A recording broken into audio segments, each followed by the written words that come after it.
If you are a frequent listener to the podcast, you know that we have been sponsored by Fuji Sports for quite some time now. Whether you're looking for apparel, equipment, bags, or accessories, Fuji Sports has got it covered. Go to fujisports.com to see the latest selection of everything you need for your jiu-jitsu, judo, or MMA journey. That's fujisports.com. Let me take a minute to tell you about RŌL TV. If you're looking to take your jiu-jitsu to the next level and supplement your BJJ education, then RŌL TV has you covered. RŌLAcademy.tv has over 1,500 videos covering individual techniques, positions, and concepts, including seminars and workshops with top-level competitors and instructors like Chris Wojcik, Robert Drysdale, Aaron Hurley, Emily Kwok, and more.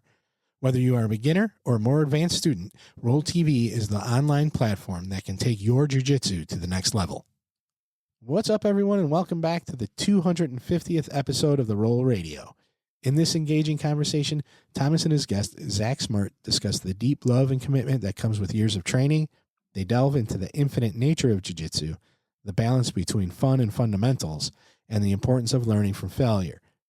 Zach shares his personal journey from aspiring MMA fighter to dedicated jiu-jitsu practitioner, emphasizing the community and camaraderie he found on the mats. The conversation also dives into the evolution of jiu-jitsu, comparing the technical aspects of gi and no-gi, and the future of the sport in terms of entertainment and professionalism. Here is the 250th episode of the RŌL Radio with a jiu-jitsu content creator and black belt under Ross Nicholls at London Grapple, Zach Smart.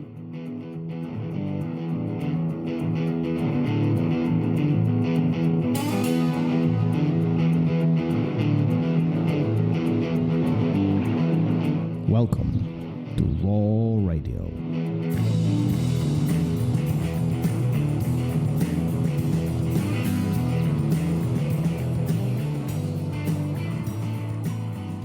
And we are live. Zach, welcome to the show. How are you? How is your day?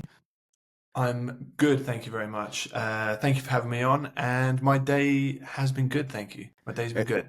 So you are on a different continent. There is a substantial time difference here, so I'm glad we were able to connect. It's end of the day for you. Well, I'm in the middle of my day. I should finish teaching a class this morning, and half hour ago, and I jumped in to connect with you. Is this a typical life for you, where you do jiu-jitsu, you enjoy life is good, and occasionally you have a conversation online? Yes, yeah, absolutely, man. I taught today. I teach at one of the universities here in England, and taught there. Went and had some food, hung out with the guys, did some training. It was great. And then come back, and then now relaxing. And then was just waiting to jump on here with you. I can't help that you're smiling while you're saying all of this. Is this almost like a dream come true? Do you love teaching? Do you love hanging out with the guys? Do you know what? Yes, yeah, absolutely. I was, I think it was only last week, I was chatting with my coach Ross, and I was saying, so in September will be 10 years of training. And I was like, I love jiu-jitsu more now than I have ever done in my whole life. So, yeah, I love it so much, man. I love jiu-jitsu. Why do you love it so much? And why did it take 10 years for you to love it? To be fair, to be clear, I always loved jiu-jitsu. I think the correct way to actually articulate my sentence would be, I just love it more now than I ever have done before in the past.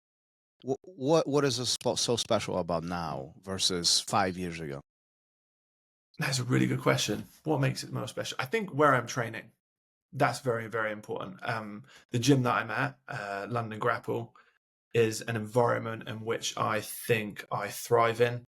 The way that the classes are structured, the coaches, the training partners, everything else is it's an environment that I enjoy being in, and I think that has a lot to do with it. So this is the intriguing part about jiu-jitsu, because for the outsider who has never done martial arts or jiu-jitsu, one would think that we go to a place, step on the mat with gi or no gi, whatever one it is, we fight. And then we go home. But there's way more to this, isn't it? Yeah, there's so much more to it. It's the comradeship. I think the community.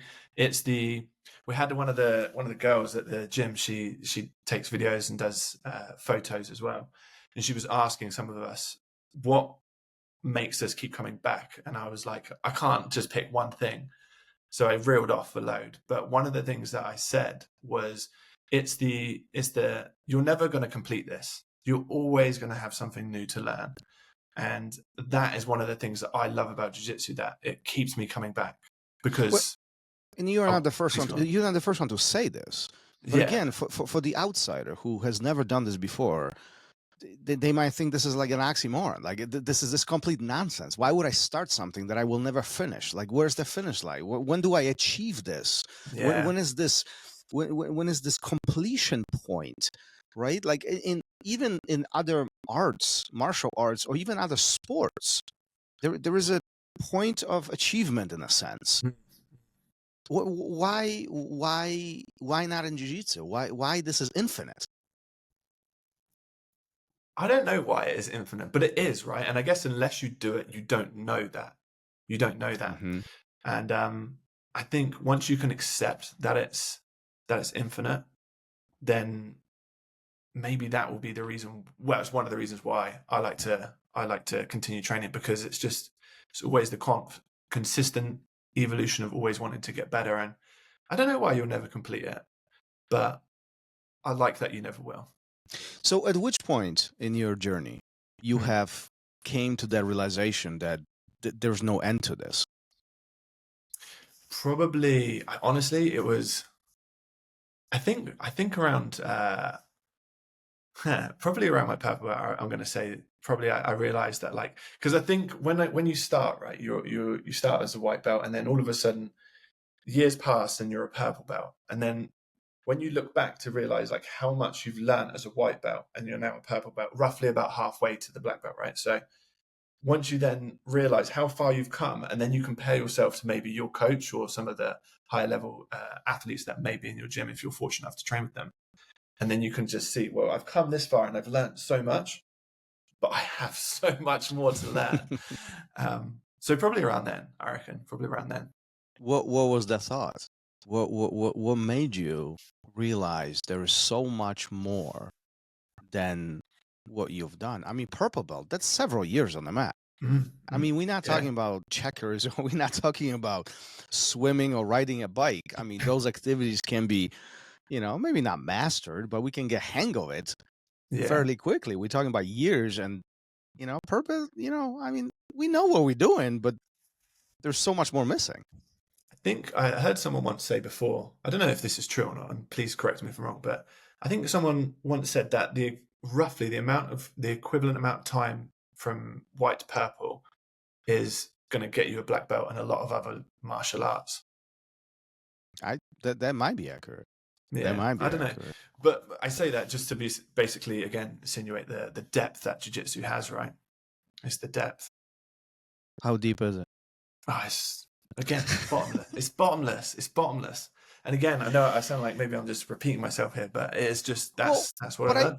But I think this is really important conversation. This is an important point to emphasize for those who haven't done it or they are just starting. So, there's thousands listening to these conversations right now who perhaps started last month or 2 months ago. And the feeling of being overwhelmed with the amount of information, it's very natural, isn't it? Yes. Yeah, it really is. It really is. So how do we get hold of this? How do we manage this?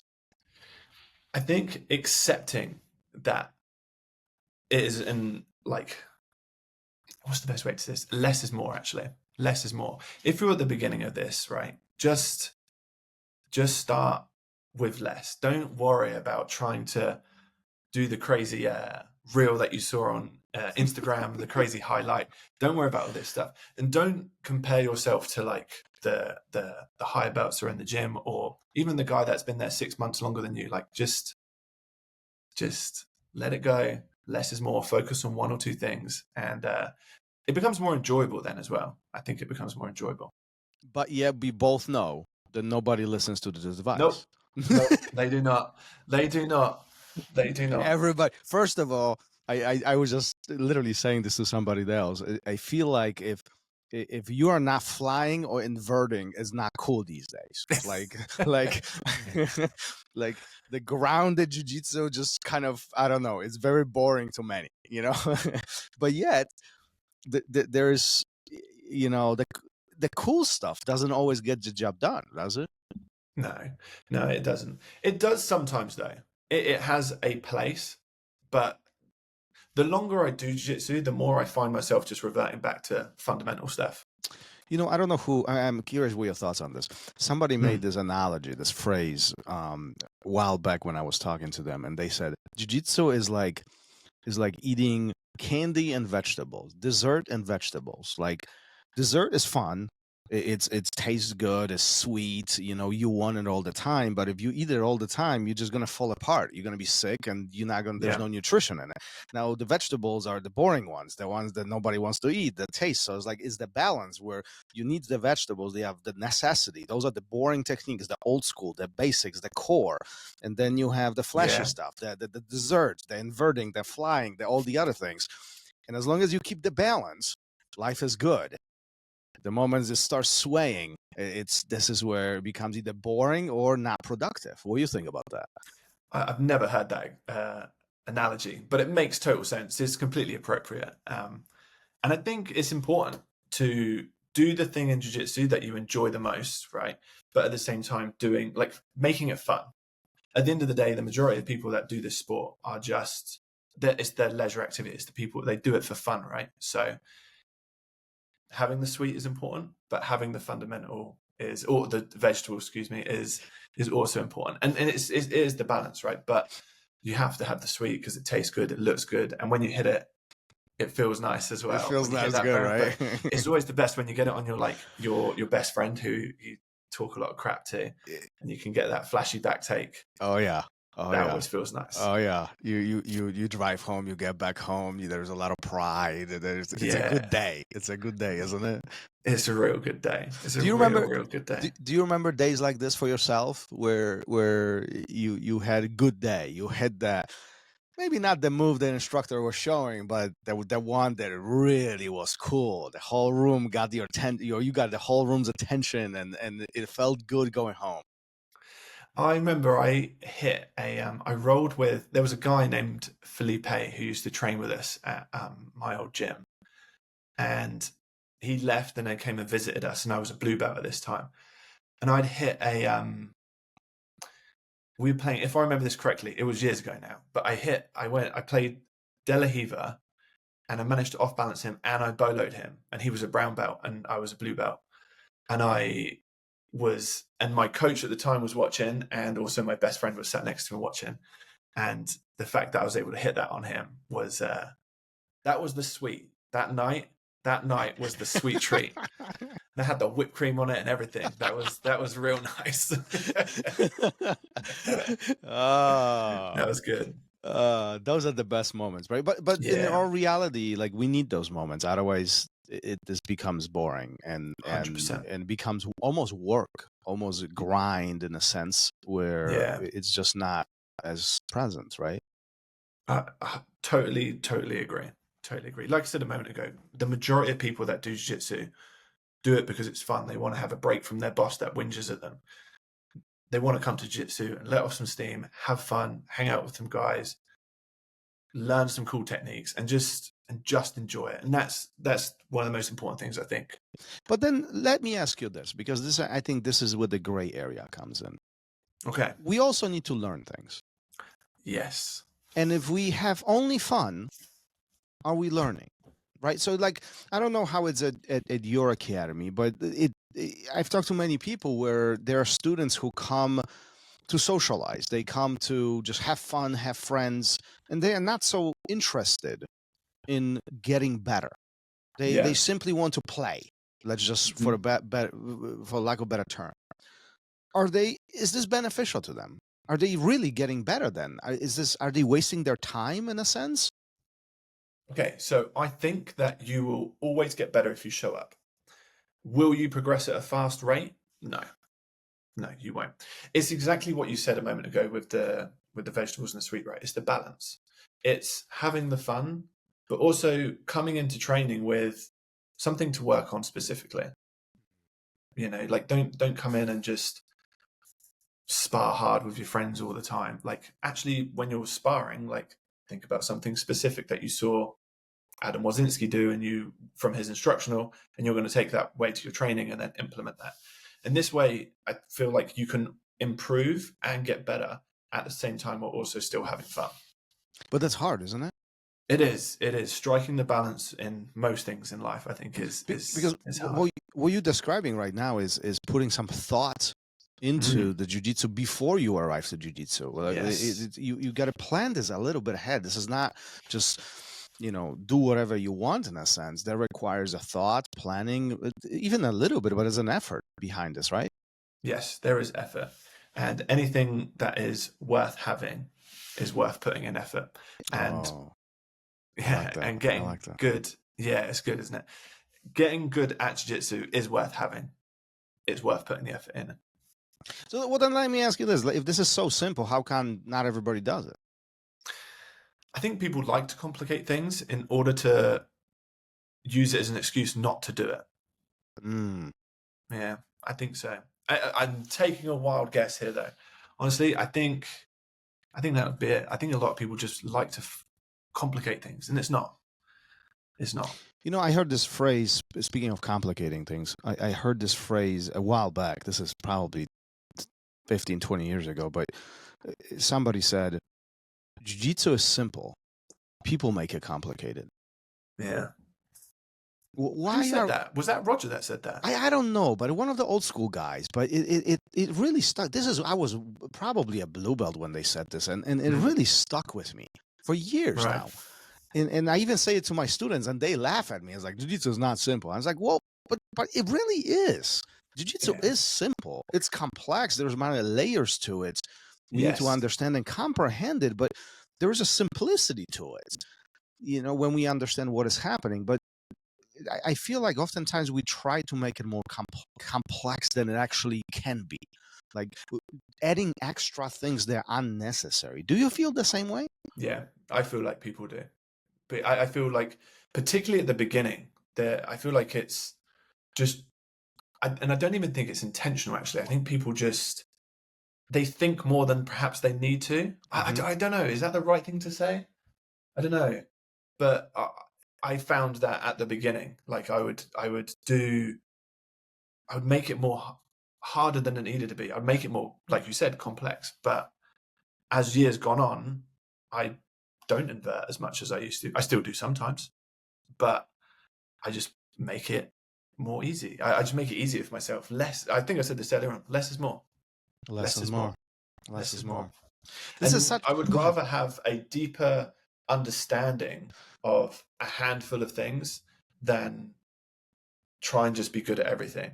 So isn't there the quote from Bruce Lee? What was it? I fear the man that, what's the quote that he says? It says, he says, I don't fear the man that knows 10,000 kicks. I fear the man that has practiced one kick 10,000 times. Yeah. Yeah. But again, it seems like this is craziness. And you're not the first one who says it. Like I have plenty of guests on this show who literally describe the same thing. Yeah. It's when we start, why do we make this so complicated? And then as we go on, we seek simplicity. Matter of fact, many who achieve black belt, they say, listen, this is the moment when you go back. You start everything all over. You focus on the basics, on fundamentals, on the core of Brazilian Jiu-Jitsu. You dissect things like balance and connection versus, flying and inverting. And why does this happen? I don't know why these guys make it so hard for themselves. I don't know why anybody. We were all there. That's the crazy thing as well, right? I know. Think we were all there. And I don't know why. And I wish I kind of did, because it would be it would make teaching so much easier, right? Like people would get better so much quicker as well. But honestly, sometimes I feel like, like a parent in a sense. I'm trying to teach you things so you don't make the same mistakes as I have done. Yeah. And like, you're not listening. You're not listening. Like, it doesn't have to be this complicated. It doesn't. It reminds me of you saying that, like the parent thing. For some reason, my mind just went to like a a kid, like a parent telling the kid, don't touch the hot stove, don't touch the hot stove. And eventually you're just going to have to let him touch the hot stove. Yeah. I've been there. Yeah. That's like, but so is it that part of that journey that we describe oftentimes where we can guide them, we can set them for success, yet they need to fail in order for them to learn the lesson and in order for them to make necessary changes? Yeah.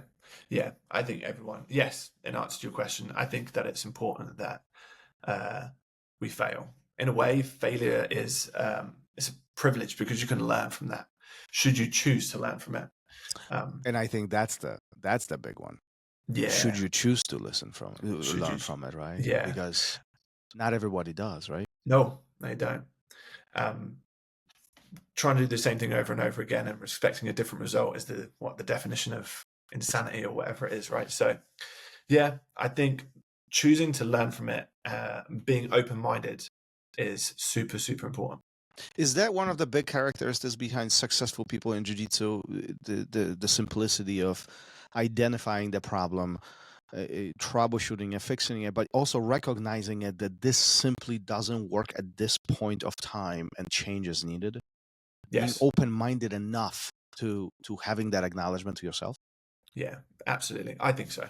I think that if you look to any of the best guys in the world, they've got to be some of the most open-minded people, at least within their jiu-jitsu, that we could probably ever meet. Because I think I would imagine these guys, they will open their mind to like so many different like techniques or situations and whittle it down to I think I heard someone recently get some advice. They were talking about, it's escaping me now, but there was a prominent black belt that had got some advice from a blue belt had presented to them, and they still were like taking on the advice of the technique that the blue belt had shown them, and then was implementing it into their own game. Open-mindedness. Do you ever find yourself in a position where you are open-minded to your students to see what they are exploring, what they are teaching, what they are doing, and perhaps there is some, a golden nugget in all of this? Yeah, they're pretty few and far between though, right? I'm just joking. Yes, absolutely. Yeah, I think it's super important. Yeah, to listen to what the guys say. Yeah, absolutely. So what got you started in all this? Why jiu-jitsu? Why not checkers or bicycles? I was always into martial arts when I was growing up. More so like the films. I really enjoyed. I'm kind of ashamed to say this, but I think maybe we went through it. But I quite enjoyed a Steven Seagal film when I was growing up. Of course, I love Steven Seagal. Yeah. And then the UFC came along. Started watching the UFC, and I just have always had like some form of interest. I think I tried karate for like 2 weeks when I think I was still in school, so I'd been like 13 or 14. Did some boxing for half a year, but nothing ever stuck. But I always enjoyed watching the UFC. And then eventually I decided to try a jiu-jitsu class. I did one, and the rest is history. Wow. That's all it took, huh? One class. I was planning to, which upon reflection was a terrible idea. I wanted to fight in MMA. I'm so glad that I didn't. Wait, so hold on. So was this before or after the first class? Before. Okay. So you wanted to be a fighter. I thought I wanted to be a fighter. I did not want to be a fighter. What changed your mind? I think just is more so now is just like the idea of getting like hit. It's just not quite so appealing anymore. When I was like ready, like when I was just younger, I think I thought the idea of I probably wouldn't get hit because I'm stupid and naive, and I thought that I would be invincible. You can get hit, and that's just what did Mike Tyson say? Everybody knows how to fight until they get hit. Something like that, right? Yeah, something like that. So I planned to do MMA, and that was the whole thing. And I went and did striking at an academy, probably about 20 minutes from the town that I lived in.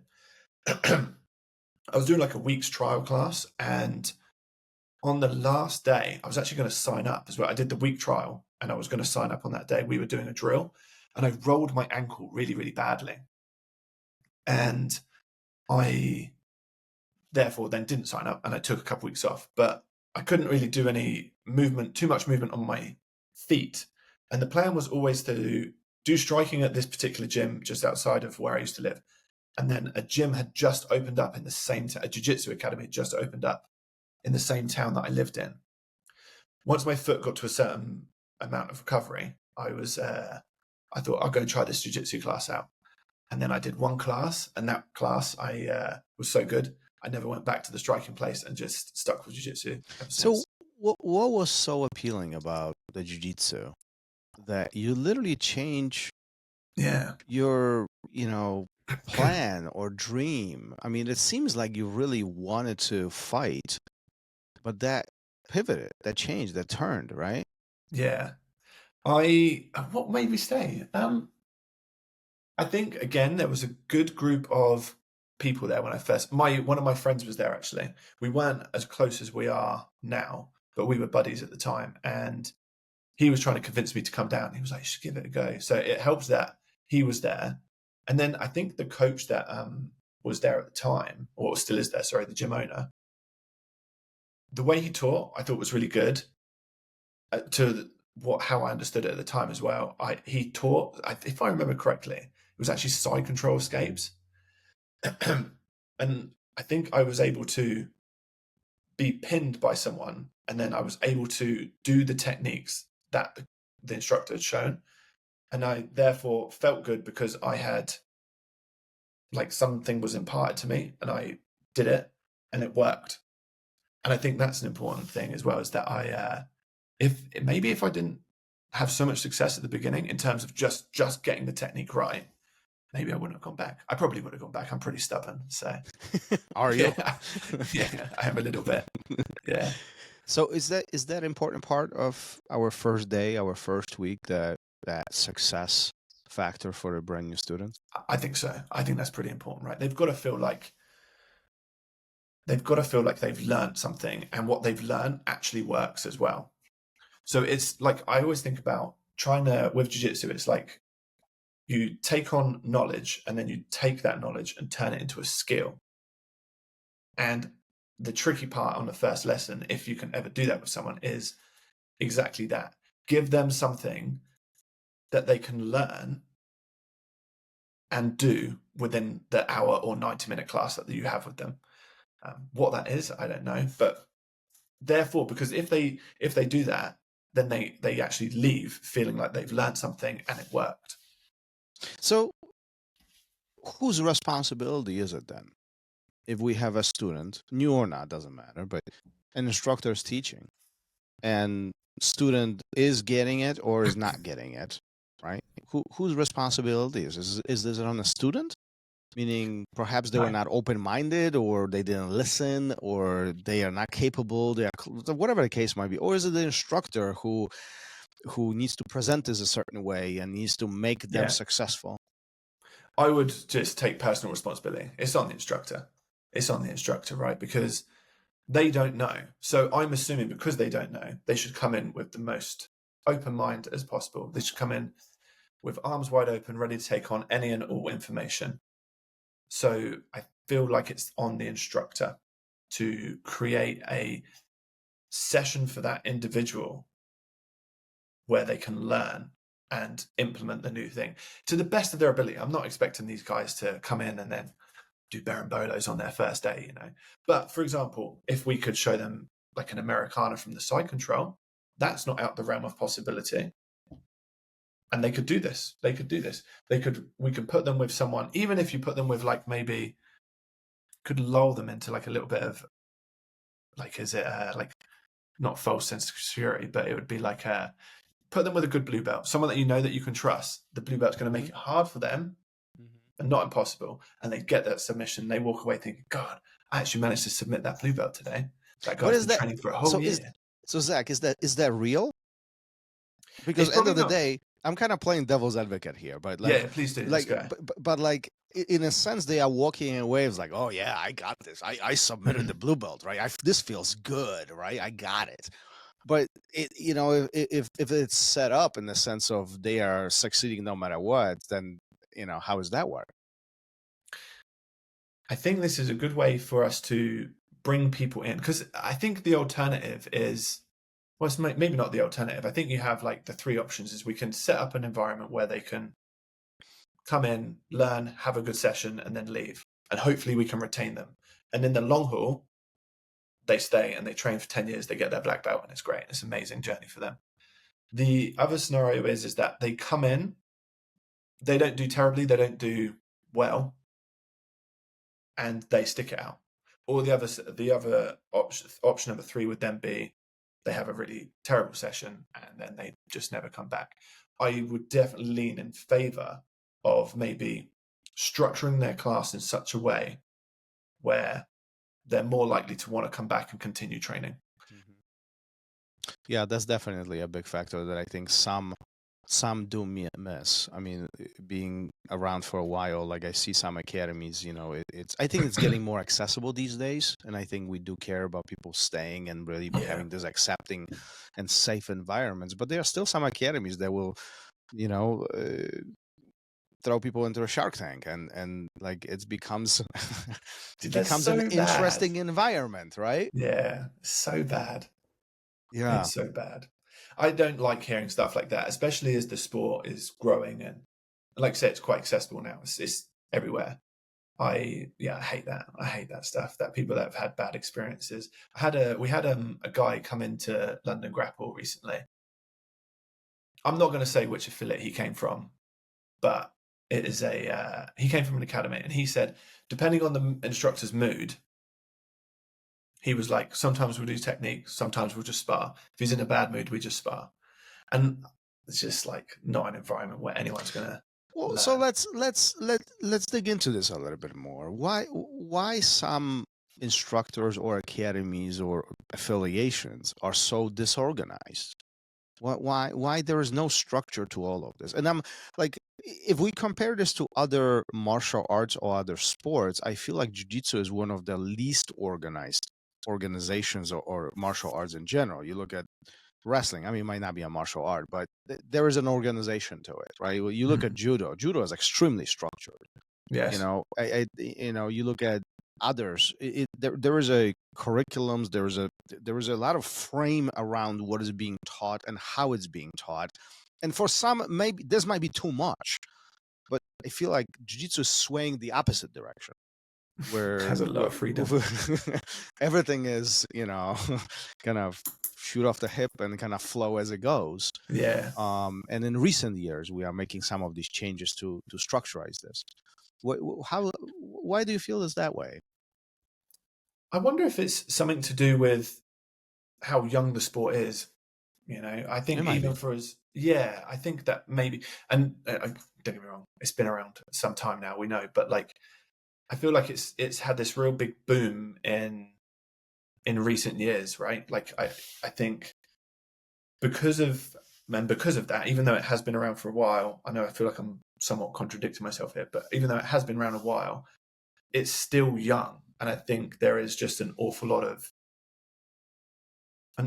growth that still needs to come from that. But well, you are onto something, because I had Robert Drysdale on the podcast, okay, and he said that if you look at this historically, there are specific milestones within Jiu-Jitsu history. One would be, Jiu-Jitsu being exposed outside of Brazil. 2, IBJJF being established. I mean, those are like the booms where things explode, you know. And the next one would be, or UFC would be prior to that, IBJJF being established, and then ADCC coming into play, or some of these more professional organizations, and anytime that happens, there is this explosion of interest. It is this shiny object that everybody draws the attention to, and that allows it to grow. Now, we haven't had that many of them comparing to other sports. So if you get wrestling, I mean, we're talking about thousands of years, right? Yes. Versus Jiu-Jitsu is only hundreds. So you might be onto something with this. Yeah, I think it's that. I think we just need more time to let it grow and become perhaps more professional. I think Gordon sometimes bashes people for how unprofessional they are in sport, and while I think he is doing it for different reasons, there's a certain part of it which I think he is probably right. We are somewhat unprofessional. I will know of some instructors that will like make up classes on their drive to the gym. Again, it's just, unprofessional, unplanned. And I think, again, this circles maybe to something I said a moment ago, but it's just taking personal responsibility. If you are an instructor and you are in a privileged enough position to be able to teach jiu-jitsu to people, you should treat that with respect. And if you don't, not only are you disrespecting yourself, the academy, but also the students at the gym. Yeah, no, I couldn't agree more with you. And it's unfortunate that, we still see that some of that, especially online. Yes. And I get it from one side. Look, this draws the attention to the individual. And with today's age where, everything is all about attention and everybody wants the likes and presses and followers and all the other stuff, attention is how you get them. I get that. But it also draws the negative attention, which is bad for sport. It's bad for sport. It is bad for the sport, for sure. So your first class comes in, you're completely hooked. You no longer want to be a fighter. No. You're spinning in the other direction now. You want to be a grappler. So first things first, was the first class gi or no gi, or how were you introduced to all this? Gi. It was gi class. Very much I train both, but very much prefer the gi. Well, let's dip into that. Why gi? Why pajamas? Why pajamas? Exactly, because they're comfortable. The gym in which I trained at the beginning, there was when I first started, and I think this is why I became such a gi jiu-jitsu athlete, is because the gym in which we started at, it was there was like 4 mats and honestly a handful of guys. There was 6 or 8 of us. I came in, the gym opened, I believe, in July, and I joined in September. So it was like really, really new. And the only classes we had on were gi. So that is why I ended up falling in love with it.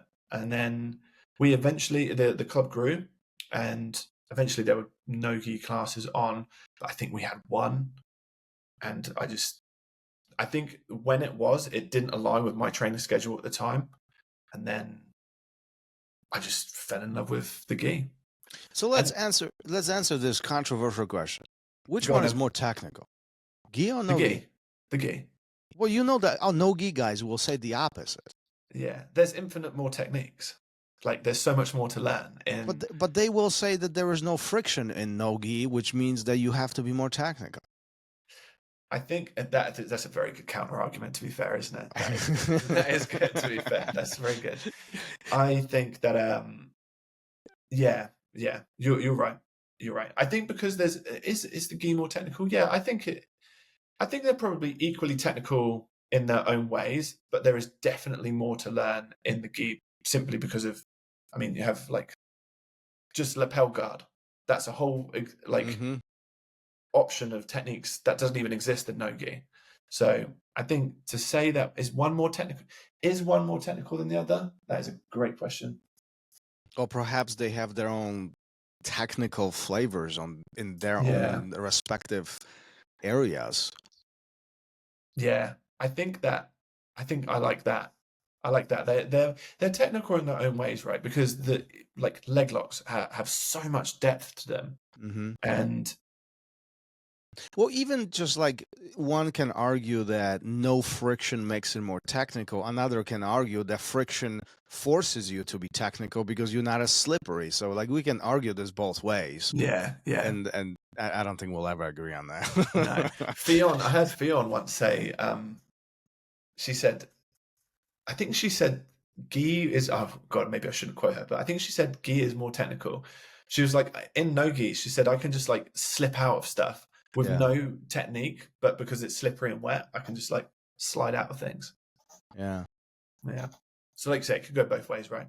Definitely could be a good argument both ways. It probably could. It probably Yeah. could.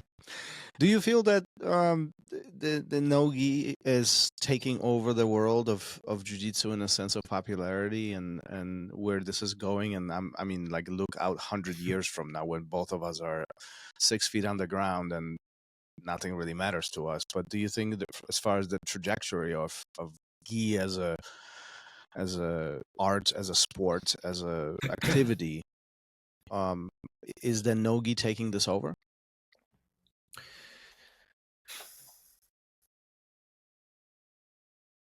No, not yet. Not yet. Maybe in the future. Maybe. If you look, right, so there was this, I think Nathan Mendelsohn shared it. I think with the explosion of ADCC in 2019, I think, was that a milestone that Robert Drysdale brought up, by the way? Yeah, because that event was what Mo put on that. Yeah, was really good for the sport, I think. And I think that definitely helped the sport of the part of Jiu-Jitsu NOGI explode. And I think there is a great deal of interest in it, and it has grown so fast. However, if you look at like the attendance of like a Master Worlds, I think isn't that the most entered competition in any competition? it might be. Yeah, I believe that to be true. So is it taking over right now? No, I don't think so. I think it has just, if it's probably there or thereabouts. Will it end up taking over? It probably is more entertaining to watch. I think people like watching NOGI more because it is closer to what maybe people are more familiar with in the UFC. It's just two guys in a rash guard and some shorts. Whereas in the gi, it can be a little bit slower as well. And there's, like, I think sometimes like maybe people think that it's easier to just watch NOGI than it is gi, and I think that might be a fair statement to make. Why do you think it's easier to watch NOGI than gi? Because it's faster. I think because it's faster, people enjoy it. Again, it's close to what the UFC looks like. It's like, I'll argue that one. If you watch Gordon Ryan, he's as slow as it gets. I mean, I love his style. Yeah. But there's nothing fast about him. That's very true. He is very methodical, isn't he? Yeah. He's brilliant. I think that why do people enjoy it more? I do think the relation to it looking more like the UFC is a factor to that. I think that is a factor to it. But if you were to exclude Gordon, I think that Meregali doesn't move particularly fast, does he? Even now I'm thinking about it. But well, let me run this by you. Could it be because gi takes more precision in a sense of there is more diversity of options, and in NOGI you have to have control points, and the game can sway in either direction. I wouldn't say easier, but it can be this exchange or back and forth. I think that will factor to exactly why it might be more entertaining, right? Because if it can go back and forth, it becomes more entertaining to watch. Whereas whereas if someone is being how did you just describe it a moment ago with the gi? There is more precision behind it. Yeah. There's more under the hood. There are things that happen that you might not even see they're happening. You know what I mean? Exactly. And I think if you don't know what you're watching, it therefore becomes less enjoyable. Yeah. So is it safe to say that NOGI is turning into the entertainment side of all of this, while the gi is turning into, the more of a everyday practitioner, the hobbyist? Yeah, I do actually. I think that's probably a very accurate statement to make, to be honest with you. Yeah, I do. And if I'm honest, I wish that we had more of the entertainment side in the gi. I do. Yeah. I wish we maybe not someone like Gordon, who is so outspoken. I wish we kind of had someone like that in the gi that would generate interest. Meregali was that guy for when he was the gi guy, and then he went and did no gi, came back. Mm-hmm. When he came back for like that, I think he did 2 events. Didn't he do the Crown and then was it Pan Am's, and he beat Eric Munez in the finals. Yeah. And it was just brilliant. It was a fantastic, and again, he was outspoken and he was arrogant, and whether you like that or not, like that generates interest and buzz. Mm-hmm. And I wish that we had that in the gi. Well, I think a lot of this boils down to also to the fact of compensation. Like now we're going in the different direction here, but like if guys are not getting paid, or if they are getting paid in no-gi, they are more likely to do no-gi because end of the day they gotta eat, they gotta support their families, they gotta do what they gotta do. I mean, that's just nature of the business, So it kind of feeds into that avenue of what makes more sense to do for a living, right? Absolutely. And this is why like events like CJI being put on are just, they're brilliant. Like, why would you not do, if you're an athlete without a gym, or like you not without a gym, sorry, you don't own a gym, and you want to try and like just compete for a living, why would you not? It would only make sense for you to take off the gi and put everything into no-gi, because you stand to make so much more money in the sport through no-gi. Yeah. No, I agree. I mean, there's really not many ways of being compensated in jiu-jitsu. It's either you compete on the highest level, or you own academy and you teach. Yeah. Or perhaps do some seminars. I mean, that may be a third, but it's still teaching, right? So it's like one or the other. And there's really nothing in between, at least for now, at least. So do you think this is going to grow to the point where this is going to become a fully professional sport? Jiu-Jitsu as a whole growing to a fully professional sport? I think... God, do you want it to be a full professional sport? I guess maybe that's where we should start. Why not? Yeah, why not? Why not? Like, I don't know. Like, could we see it on ESPN one day? Is that maybe what you're asking? Yeah, I don't know. Absolutely. Yeah. I mean, we already see it on UFC Pass, right? I mean, so would it get mainstream to ESPN? Yeah, why not? Could we do it? I think that we have a lot of growing in our sport to do. Whether or not that will happen. But yeah, like, why not? Why not? Because if you think about how quickly it's grown since 2019, the ADCC of 2019, the explosion in our sport, I feel like, has been pretty big since then. So how long has that been? What, 16? 6 years. 6 years. What would another 6 years look like? Yeah. And why not? Why not? And with CJI, I think this makes for some athletes in different sports maybe consider coming to our sport. I think there's wrestlers. Who's the guy that Isaac trains? He was in CJI 1 as well. The wrestler, he fought Ty Rosolo. Oh, do you know who I mean? Mm-hmm. He fought Ty in the first round of CJI. Look it up right now. Yeah, who was that guy? Whoever he was, right? Whoever he is, how I understand it, he's also left wrestling to take on jiu-jitsu as a full-time sport. And I think, again, he's not put on the gi, he's doing no-gi. And if we're able to compensate the athletes in such a way where they can afford to make a living from this, then I think we'll see more of it. Might see UFC fighters who don't want to get hit in the head, like me. I don't want to get hit in the head. So they'll just do jiu-jitsu for a living instead. You're talking about Jason Nolf? Jason Nolf, thank you.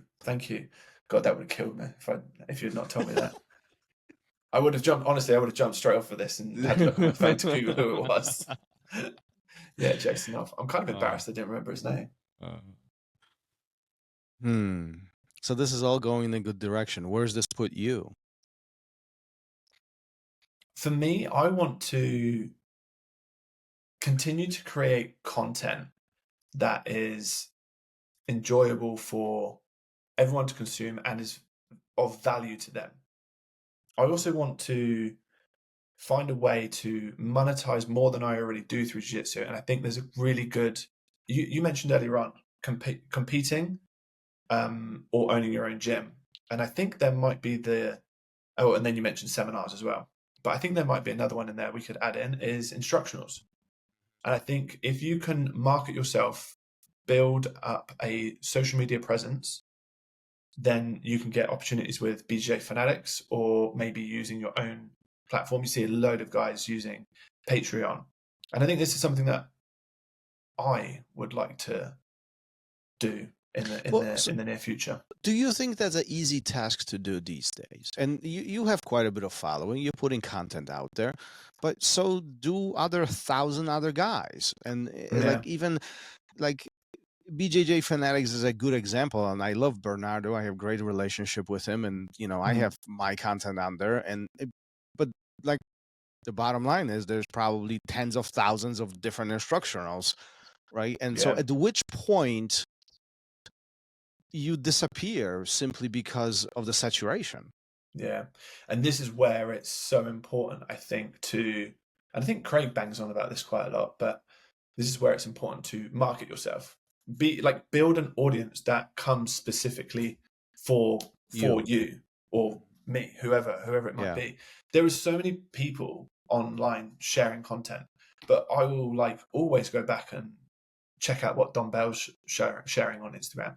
He posts fantastic content. Another person is John Thomas. I think the goal is, if you're wanting to achieve financial success through social media, is be that person that you essentially are, that those guys are to me. So if I want to look at some particular techniques, I will check out John Thomas because his content is so consistently good. It works. So be that person.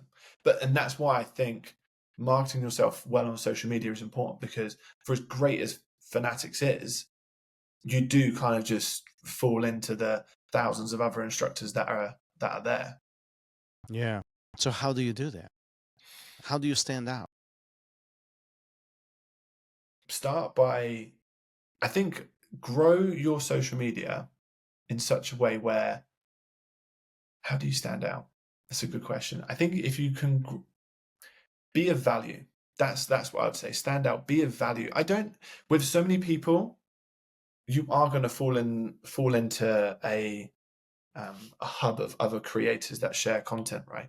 But if you do it long enough and consistently enough, you will stand out, because there are so many people that will attempt to create content that they will just dwindle off. Yeah. So essentially, don't be the first one, but be the last one left. I mean, that's essentially, yeah. I don't remember who said that, but it's an infinite game again. It is. There you go. I was just going to bring this as the jiu-jitsu comparison, right? Is that how many people get to blue belt and then they leave? And we could compare that same comparison to someone might get 1,000 followers or 5,000 followers on Instagram, and then they just stop posting content. I've seen this. I've been posting now. I think I started sharing content in 22,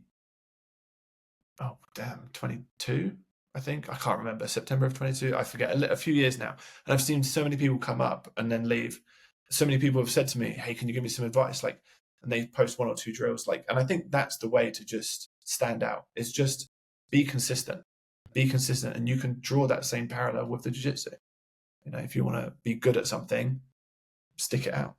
You just stick it out. Be consistent. Be too stubborn to quit. Be too stubborn to quit. Exactly. There you go. Yeah, man. So right before we got on, we started recording this episode, you shared some exciting news that you just handful days away from a first year anniversary of your black belt. Yes. How does that feel? I can't believe the first year has gone this fast. It's weird. Yeah, it's crazy how this has been by far the quickest year of jiu-jitsu for me. By far the quickest year. And I think, honestly, it's because I have enjoyed it probably more than any other year. I don't know whether it was, oh God, do you mind if I go on a little tangent now? Go ahead. Okay. All right. So I think the reason I've enjoyed it more is because the gym that I was at, I was perhaps in an environment where I was more chasing belts than I was skill. And because once I eventually achieved the black belt, I'd moved from, when I was a brown belt, I moved from the gym in Reading, where I used to live, and then I moved to London. And in that new gym, we actually didn't do, in London Grapple, where I am now, they don't do stripes at this gym. So you just train. And because there was no stripes to chase, because there was it just felt like this environment where I just wanted to get better. And once it was somehow liberating to once I got the black belt, I knew that there's no other belts to worry about. The stripes will come with time. That's like a time-based thing. And I think that's why this year went so fast, was because I just enjoyed it the most. One would say the stripes come with the skill improvement, with the progress. Yes. So why is that? Why was the hindrance? Or why was that pulling you back?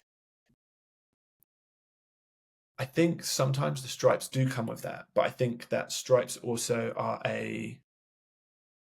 this doesn't apply to every gym, but they are a marketing tool, or maybe not a marketing tool, actually. They're a tool to just keep people coming back. Retention, yeah. Yeah, it's a retention thing. And I probably, as most people do at some point or another, had just bought into that. And yeah, I was just more focused on, I don't want to say I was more focused on it. That makes me sound like, it was definitely something that I would consider and think about a lot. And I was all very excited about it, as we all are at one point or another. But just when all that stuff went away and it was just get better at jiu-jitsu, it just made it so much easier and so much more enjoyable. Do you think that that would be as successfully applied if the same thing happened to you at the beginning of your journey?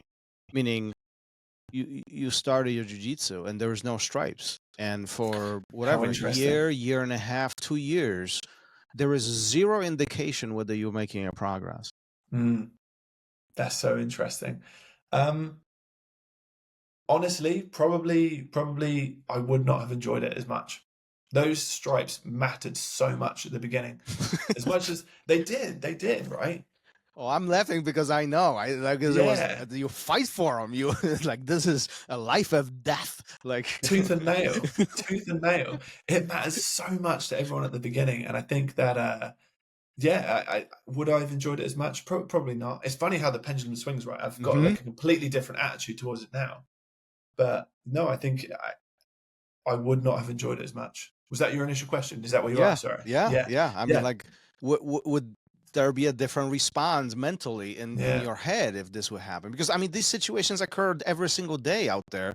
There are academies who don't do stripes, and there are ones who do it very calendar-like. Every X amount of days you get one, and like that's the inconsistency in jiu-jitsu that I often talk about. It's depending where you end up and who you with and who you train with. The environments vary. Like, I even know myself, and granted, this is 25 years ago, but like, I remember I started with Carson Gracie Sr. And I had no stripe whatsoever. I think for a year or year and a half, I remember, but it was a long time. And then I got 3 stripes, and I was on cloud 7. I was like, oh, I didn't get 1. I didn't get 2. I got 3. Oh, it was happening. But like, it was just, first of all, it was a very different environment back then. But I do think those recognition points, whether there's a rank or stripe or whatever it is, they need to be used with the discretion. They need to be, at times they can be a motivator, but also they should be a reflection of the hard work, and that could, that should reflect on how good you are, how good you know your things, right? Yeah, I agree. I think particularly at the beginning it works. I swear there's gyms that they do stripes just for white belts. At least I've heard that here in the UK. There's gyms that just do it for white belts, which might not be the worst idea in the world. And then after the white belt, I guess you're either going to stay or you're going to leave at blue belt, aren't you? Yeah, I mean, that's been proven over and over. Stripes or not, you're staying. Listen, I tell my students all the time, when you get to your purple belt, odds of you making to black are very high. Like, you are so vested in at that point that it's part of your life. Just making to that purple is hard. Yes, it is. Anyone that's like there at the purple belt, just stick with it. You are so close. You don't even know how close you are. Yeah, it's like here, like it's a bit of food that's just stuck here. You can you can taste it. You can't eat it yet, but you can taste it. It's just there. It's so close. I heard this analogy that there is not much difference from a skill set perspective between purple and black. but the big difference is in the experience, and that's what tips the scale. Would you agree with that? I think yes, I do agree with that. And I would like to add a second thing to it, is that it's with the experience comes a depth of knowledge. And that's the big difference, because they've had the experience is the time, and because they've had the time, their depth of the, so they might know the same amount of things, but the depth of the knowledge that those two, the purple belt and the black belt, might have will be different.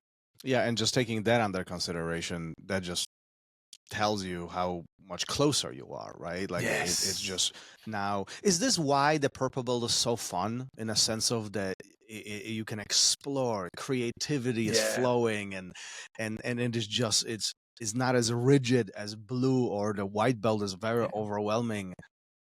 I think so. Yeah, I think at that point you also realize, like, you're so close. You're so close. I think when I got my second stripe on my purple belt, I realized I was closer to black belt than I was at the beginning. Oh no, it was my third stripe on my purple belt. I was closer to black belt than I was at the beginning of jiu-jitsu, right? And so I think so. I actually had this conversation with one of my students, I think 2 weeks ago, and we were talking, and he's a purple belt with a couple stripes, and I was like, you do realize you're closer to black belt than to the beginning? Yes. He's like, no, I'm not. I was like, just think about it. And then he came back next day, and he goes like, you know what? You're right. This is kind of scary. Yeah. Yeah, it's cool. It's cool to be that close. I think when you're the purple belt, when you are a purple belt, you're also just not getting wrecked by everyone in the gym. You know, you're not that guy. You're not the brand new white belt or the new blue belt that's like, you know, been training for, you know, a year and a half, and then the fresh. You're established at that point. Mm-hmm. And I also think what makes it more enjoyable and fun is because you're a purple belt, in that time, with all the skills that you've acquired, I'm kind of going to bring this back full circle now, actually, from the beginning, is that you've probably built some really good friendships during that time as well. And it makes going to the gym, your academy, easier, because you can hang out with Thomas and have a great time. Yeah. You know, had you know, great barbecue with him over on the weekend, and we got someone else to chat about. Like, that makes the whole, that plays into getting better. You know, if you're enjoying your environment more. Yeah. One would hope that you have friends, because it's been several years, right? Several years, yeah. If you don't, then if you don't, there's something wrong with that picture, right? Yeah. Take a long, hard look in the mirror. So going back to that black belt, I'm always curious. Did you know that it was coming? I had an idea. Really? I didn't know for sure. Because. But there has to be a suspicion. Yes, that was the suspicion. I said to one of the instructors at the gym, it was either a week or two before the grading, and he went, and there was suspicions, but he said to me, what was it? I said, oh, do you think Joe will get his black belt on the weekend, or next weekend, whatever it was? And he went, yeah, I reckon so. And then he looked, and then Joe was to our right. And then Matt glanced at me and he went, I don't think he's going to be the only one though, Zach. And so he's one of the instructors. Whether or not he did or didn't know, I don't know. To this day, I still don't know. But it was things like this where and also, like, I'd been training for an appropriate amount of time there. I'd been a brown belt for 2 years. And there was nothing. I had inklings, but nothing concrete, and I think that's what made the moment so special when it eventually happened. Pivotal moment in your life in jiu-jitsu? Yeah, absolutely. Walk me through that day. There's grading. You arrive. I mean, clearly this is going to be a big day. You have no clue what is happening. Your friends, your peers, your other students get rewarded. So, and then what happens? So I wake up in the morning. My friend had actually stayed at my apartment with me. We head out to the gym, and what I didn't know. So the way our gym is, right, there is we're under the train arch. There's a train. We got 2 arches. What arch? Just think about this. Arch number 1 is the reception area. Plus, then you walk into the change room, which would be on the left, and then our mat shape is in an L, and the second arch is where the bottom part of the L is. We are all under there. The instructors are across the top wall. I go in, I sit down, the white belts go, get their blue belts, purple belts, brown belts. As each belt is going up, I'm like beginning to think, like getting my heart's beating a little bit faster. And I was actually, there was 4 people promoted that day. I was the first of the 4. And when I got called up, Ross, my coach, called me up and he took my belt off of me. And then he glanced to his right. And to my right, it was actually to my left, there were all of my friends, well, not all of them, but like a good bunch, probably about 10 friends from my old town in Reading, where I'd gone from white all the way through to brown belt with them. And I used to teach there at that gym as well. About 6 weeks before the grading, my girlfriend and Ross bumped into each other on the train.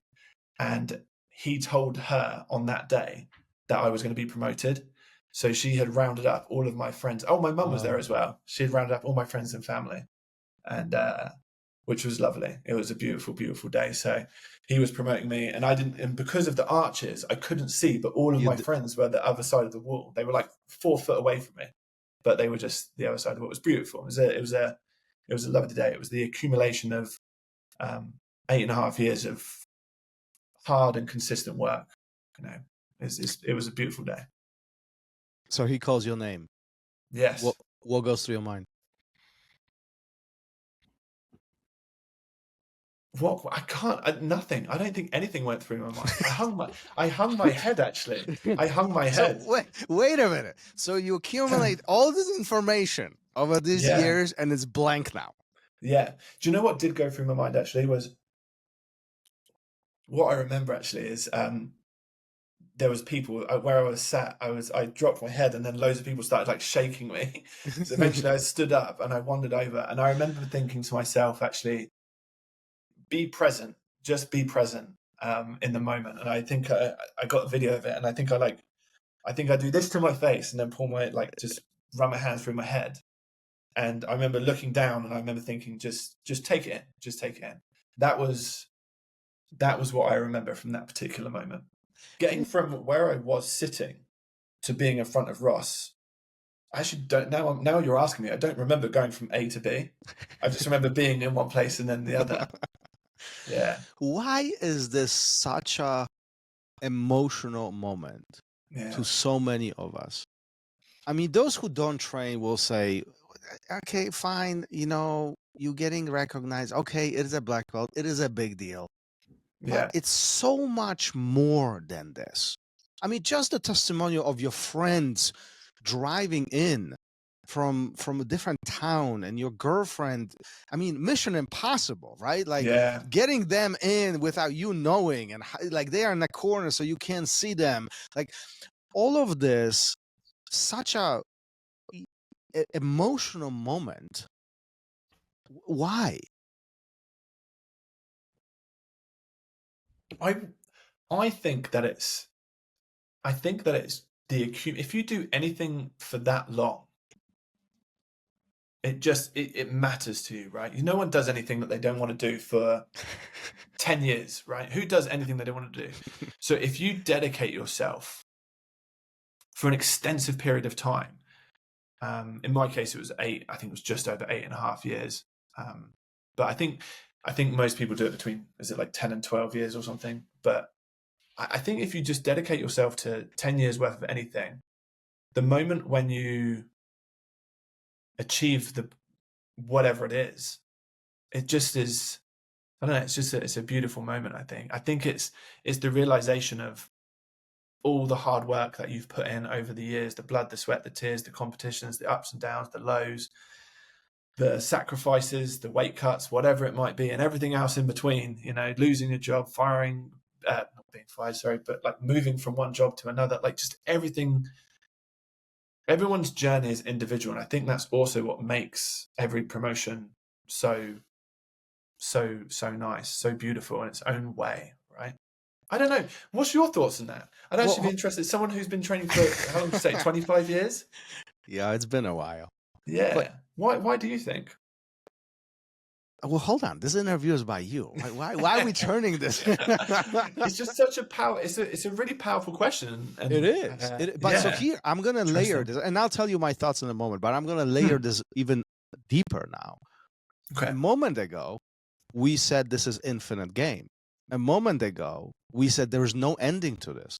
A moment ago, we said the moment you get a black belt, you go back to the beginning.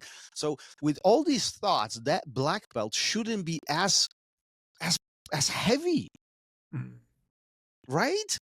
And yet, every guest that I had on the show, I asked them, all of them, about this experience, and all of them say, oh my God, I couldn't breathe. I'm crying. I couldn't sleep that night. I slept with my black belt. Like, everybody has a different experience with this, but even though it appears to be it's just another day, it turns into this huge milestone for all of us. I don't know one person who got their black belt who was not emotionally touched.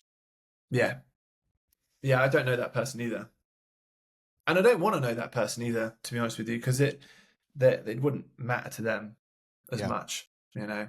Yeah, I didn't take my black belt off the whole day, by the way. I slept with mine, so did you?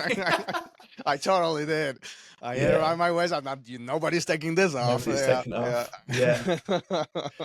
No, to your point, you are right. I don't. It is just so powerful. There is so much depth to why it means so much to everyone, and why we all get so. Because everything you just said is all correct. You know, about how it all comes full circle, and I don't know. It's an interesting point. Here's my theory, and I'll quickly share it with you, and you can tell me what you think about it. Please, I'm super interested. That room that we are in represents all the sweat, tears, blood, all the hard work. The people that we are surrounded by are witnesses to something that we've worked hard for. But I think more importantly, we couldn't achieve what we have done without the people who are in that room. And it creates this vortex of, I can't do this without you, but you can't do it without me. And I think when we talk about community, and at the very beginning of this conversation, we touched on it, moments like that tenfold make it stronger. This is the moments where everybody comes together. And I think not only being rewarded, but watching somebody being rewarded is probably even more powerful. That's what I think. I don't know. I could be wrong on this. No, I like that a lot. I think that's really good. And I think it's who you're so right. It's who you're with, right? Those people, you can't do it without them. They can't do it without you. And if you got promoted to black belt, it was, just imagine it's you and your coach, and you're in a room full of people that don't know jiu-jitsu. It wouldn't be the same.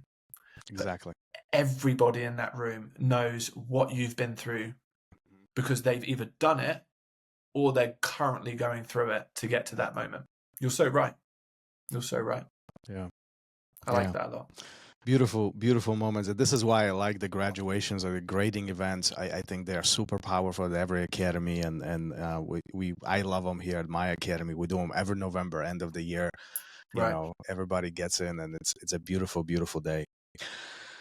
Zach, what an amazing conversation. I love this. We've been at this over an hour. So, but before, I know, right? Time flies when you're having fun. I didn't even realize there was a timer up there, but it's gone fast, man. Yeah, great conversation, and I appreciate you sharing your story. But if anybody wants to connect with you, where are you at? Where can you find you? You talked about your content. You've been doing it for a few years. There's good stuff that you post, that you produce. I want to make sure the guys check this out. Whoever's listening to this. So where can you be found? Instagram is the best place to find me. At Zach Smart is my handle on Instagram. I'll make sure that I post the link to that and everything else that's related to you in the show notes of this episode. And if you guys want to connect with Zach, feel free to do it. Great content. And make sure you guys take a look at it. And Zach, thank you for being here. Thank you so much, man. Sharing your thoughts, your passion. And there's so much passion behind all of this. This was blast. I loved it. Thank you for sharing the stories. And listen, as always, I will be sitting back, watching you as you continue growing and doing amazing things in Jiu-Jitsu, because, I believe we need more people like you. Jiu-Jitsu would be a much better place if everybody did a little bit just like you. So I appreciate that. I appreciate you so much. Thank you so much for your kind words. I really appreciate you. Thank you for having me on. And you're the man, Thomas. Thank you very much. Thank you. Let's wrap it up for today. Thank you for listening to RŌL Radio. If you enjoyed the show, don't forget to leave us a review and help us make the show even more amazing. For future episodes, check out our website and follow us on all major podcast platforms. Take care.